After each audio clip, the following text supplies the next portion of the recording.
તમારા બધાનું હાર્દિક સ્વાગત છે મારી ચેનલમાં। ઘણીવાર ઘી બનાવવું આપણને એક ઝંઝટ લાગતી હોય છે, પરંતુ આજે આપણે કોઈપણ ઝંઝટ વગર ફક્ત 2 જ મિનિટમાં મલાઈમાંથી માખણ તૈયાર કરશું અને તે માખણમાંથી એકદમ દાણેદાર ઘી તૈયાર કરશું। તો રેસીપી ખાસ જોજો। ચાલો રેસીપી સ્ટાર્ટ કરીએ। અહીંયા મેં મલાઈ લીધી છે, તો આ મલાઈ 1.5 લીટર દૂધની અને 6 થી 7 દિવસની છે। આપણે દૂધને ગરમ કરવાનું અને ત્યારબાદ ઠંડુ કરીએ અને ઠંડુ કર્યા પછી તેને ફ્રીજમાં રાખવાનું અને ફ્રીજમાં રાખવાથી ઉપર જે મલાઈની લેયર થાય તેને સ્ટોર કરવાની। તો આ મલાઈ મેં નીચે ફ્રીજમાં જ રાખી હતી। જો તમે મલાઈ ફ્રીજમાં રાખતા હોય તો ટેમ્પરેચર તમારે ખાસ મેન્ટેન કરવાનું, મતલબ કે ફ્રીજ એકદમ ઠંડુ હોવું જોઈએ, નહીંતર મલાઈમાંથી સ્મેલ આવતી હોય છે। જો તમે વધારે દિવસ પછી માખણ કરતા હોય તો ખાસ તમારે મલાઈ ફ્રીઝરમાં જ રાખવી અને જ્યારે આવી રીતે મેળવવાની હોય તેની લગભગ 1 કલાક પહેલાં બહાર લઈ લેવાની, જેથી કરીને નોર્મલ ટેમ્પરેચરમાં આવી જાય। હવે આ મલાઈને મેં એક મોટી તપેલીમાં લઈ લીધી છે, જેથી કરીને વિસ્ક કરતા ફાવે। આજે હું માખણ મલાઈને મેળવીને બનાવું છું। મલાઈને મેળવ્યા વગર પણ તમે માખણ બનાવી શકો છો। તો તેની માટે અહીંયા મેં 1 વાટકી છાશ લીધી છે। તો આ છાશ બિલકુલ ખાટી નથી। તમે જો ખાટી યુઝ કરતા હોય તો લગભગ અડધી થી પોણી વાટકી પણ થઈ જશે। હવે આપણે તપેલીને કવર કરી લઈશું અને કવર કર્યા પછી લગભગ ઓવરનાઇટ તેને રહેવા દેવાની છે। હવે બીજે દિવસે આપણે ખોલીને ચેક કરશું। તો તેની માટે પહેલાં એક સ્પૂન લઈ લઈશું અને સ્પૂનની મદદથી ચેક કરશું। તો આવી રીતે સ્પૂનથી જ્યારે આપણે મલાઈને વચ્ચેથી હલાવીએ તો તમે જોઈ શકો છો કે મલાઈ જે છે એ તપેલી છોડી રહી છે અને નીચેથી પણ પાણીનો ભાગ એકદમ છૂટો પડી ગયો છે, મતલબ કે આ મલાઈ એકદમ પરફેક્ટ રીતે મેળવાઈ ગઈ છે। હવે તમે તેને આવી રીતે હેન્ડ વિસ્કર અથવા તો બ્લેન્ડર અથવા તો મિક્સર જારની મદદથી પણ માખણ બનાવી શકો છો, પરંતુ આજે આપણે કોઈપણ ઝંઝટ વગર એક ચમચો લઈ લઈશું અને ચમચાની મદદથી વિસ્ક કરશું। તમે જ્યારે બ્લેન્ડર અથવા તો હેન્ડ વિસ્કરનો યુઝ કરો છો ત્યારે જ્યારે માખણ બનતું હોય છે તો તે માખણ એકદમ સ્ટિક થઈ જતું હોય છે અને તેને સાફ કરવાની પણ ઝંઝટ રહેતી હોય છે। તો આજે આપણે તે ઝંઝટમાંથી એકદમ આસાનીથી માખણ બની જાય તેની માટે એક ચમચાનો જ ઉપયોગ કર્યો છે।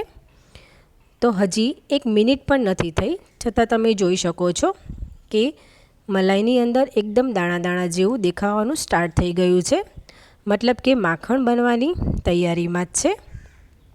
તો 15 થી 20 સેકન્ડ પછી હવે તમે જોઈ શકો છો કે માખણ જે છે બની ગયું છે, મતલબ કે માખણ થોડું થોડું છૂટું પડી ગયું છે, પરંતુ હજી આપણે તેને લગભગ 20 થી 25 સેકન્ડ જેવું વિસ્ક કરી લઈશું, જેથી કરીને માખણ એકદમ પરફેક્ટ રીતે છૂટું પડી જાય। તો તમે આ રીતે ચમચાની મદદથી હલાવશો તો ફક્ત 2 મિનિટની અંદર જ માખણ બનીને રેડી થઈ જશે। તો અહીંયા માખણ રેડી થઈ ગયું છે, તમને ચમચાની મદદથી પણ બતાવી દઉં, તમે જોઈ શકો છો। હવે અહીંયા મેં એક મોટું પેન લીધું છે અને જે તપેલીમાં આપણે માખણ કર્યું હતું તેની અંદર ફ્રીજનું ઠંડુ પાણી એડ કરવાનું છે। તો ઠંડુ પાણી એડ કરવાથી માખણમાં સરસ એવું બાઇન્ડિંગ આવી જાય છે અને બરાબર વોશ કરતા ફાવે છે। તો આવી રીતે બધું માખણ વોશ કરી અને મોટા પેનની અંદર લઈ લેવાનું છે।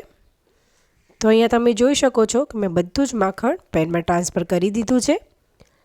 હવે માખણને ફરીથી વોશ કરવાનું છે, તો તેની માટે ફ્રીજનું ઠંડુ પાણી એડ કરી અને પછી આવી રીતે બરાબર પ્રેસ કરતા જઈશું અને માખણને વોશ કરી લેવાનું છે। આ પ્રોસેસ કરવી એકદમ ઇમ્પોર્ટન્ટ છે, કેમ કે જો માખણને બરાબર વોશ કરવામાં નહીં આવે તો કીટુનો ભાગ વધારે નીકળશે અને ઘી થતાં પણ વાર લાગશે। તો અહીંયા મેં સરસ એવું માખણ વોશ કરી લીધું છે અને આ પાણી હું અત્યારે છાશવાળી તપેલીમાં એડ કરી રહી છું। તમારે જો ફેંકવું હોય તો ફેંકી પણ શકો છો। ત્યાર પછી હવે ફરીથી આપણે માખણને વોશ કરવાનું છે, કેમ કે એકદમ ક્લિયર પાણી નહોતું નીકળ્યું। ફરીથી તેની અંદર ઠંડુ પાણી એડ કરી દઈશું અને બરાબર પ્રેસ કરી અને માખણને વોશ કરી લઈશું. તો આ પ્રોસેસ આપણે જ્યાં સુધી એકદમ ક્લિયર પાણી ના નીકળે ત્યાં સુધી કરવાની છે.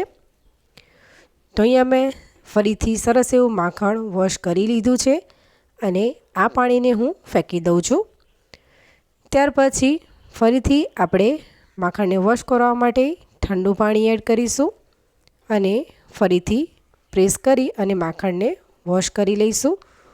તો તમે અત્યારે જોઈ શકો છો કે હું વોશ કરી રહી છું છતાં પણ ક્લિયર પાણી દેખાઈ રહ્યું છે. મતલબ કે આપણે આ સ્ટેજ સુધી માખણને વોશ કરી લેવાનું છે. પાણી હવે આપણે ફેંકી દઈશું. મેં અહીંયા માખણને વોશ કરી અને રેડી કરી લીધું છે. ત્યાર પછી જે તપેલીમાં છાશ કરી છે આ છાશ પણ એકદમ પીવા જેવી જ છે, બિલકુલ સ્મેલ નથી આવતી. હવે આપણે જે પેનમાં માખણ લીધું હતું તે પેનને ગેસ ઉપર ગરમ કરવા મૂકી દઈશું. ગેસ સ્ટાર્ટ કરીશું એટલે માખણ લિક્વિડ ફોર્મમાં આવતું જશે. આપણે આવી રીતે ચમચાની મદદથી પણ થોડુંક પ્રેસ કરી લઈશું, મતલબ કે માખણને છૂટું પાડી લઈશું જેથી કરીને માખણ સરસ એવું છૂટું પડી અને ગરમ થઈ જાય. અહીંયા મેં પેન થોડુંક પતલું લીધું છે એટલે ગેસની ફ્લેમ લો રાખી છે, પરંતુ તમે જો જાડા તળિયાવાળું પેન લેતા હોય તો ગેસની ફ્લેમ હાઈ રાખી શકો છો. તો અહીંયા હવે તમે જોઈ શકો છો કે બધું જ માખણ લિક્વિડ ફોર્મમાં આવી ગયું છે. આપણે આવી રીતે વચ્ચે વચ્ચે ચમચાની મદદથી હલાવતા રહેવાનું છે જેથી કરીને ઘી છે એ સાઇડ્સમાં અને નીચે ચોંટે નહીં. ગરમ થવા દઈશું. તો અહીંયા હવે લગભગ 5 મિનિટ જેવો સમય થયો છે અને તમે જોઈ શકો છો કે માખણમાંથી ઘી બનવાની તૈયારીમાં જ છે, પરંતુ હજી આપણે તેને થોડુંક ગરમ કરી લઈશું, હલાવી લેવાનું છે. તો અહીંયા હવે લગભગ 6 થી 7 મિનિટ જેવો સમય થયો છે અને તમે જોઈ શકો છો કે માખણમાંથી સરસ એવું ઘી બનીને રેડી થઈ ગયું છે, પરંતુ નીચે જે કીટોનો ભાગ છે એ થોડોક લાઇટ કલરનો છે. મતલબ કે આ સ્ટેજ ઉપર આપણે ગેસ બંધ કરી દઈએ તો ના ચાલે, કેમ કે ક્યારેક ઘી બગડવાના ચાન્સીસ રહેતા હોય છે. એટલે આપણે 20 થી 25 સેકન્ડ જેવો ગેસ વધારે સ્ટાર્ટ રાખીશું.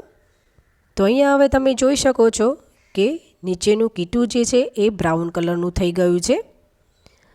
મતલબ કે આ સ્ટેજ ઉપર આવે એટલે આપણે ગેસની ફ્લેમ બંધ કરી દઈશું. તો અહીંયા ઘી બનીને રેડી થઈ ગયું છે અને કીટું પણ બ્રાઉન થઈ ગયું છે, તમે જોઈ શકો છો. હવે મેં તેને અહીંયા એક બાઉલમાં ગરણીથી ગાળી લીધું છે અને આપણે જે પેનમાં ઘી બનાવ્યું હતું તે તમે જોઈ શકો છો અને જે કીટું નીકળ્યું છે તે પણ ફક્ત 1 ચમચી જેટલું જ નીકળ્યું છે. તો ફ્રેન્ડ્સ, તમે પણ જો આ રીતે ઘી બનાવશો તો તમને કોઈ પણ ઝંઝટ નહીં લાગે અને જલ્દીથી બની જશે. તો ફ્રેન્ડ્સ, તમને જો મારી રેસીપી ગમી હોય તો લાઇક કરજો, ફ્રેન્ડ્સ અને ફેમિલીમાં શેર કરજો અને સબસ્ક્રાઈબ કરી બેલ આઇકન જરૂરથી પ્રેસ કરજો જેથી કરીને મારા બધા વિડીયોની નોટિફિકેશન મળે. તો ચાલો ફરીથી મળીશું એક નવી રેસીપી સાથે. ત્યાં સુધી આવજો.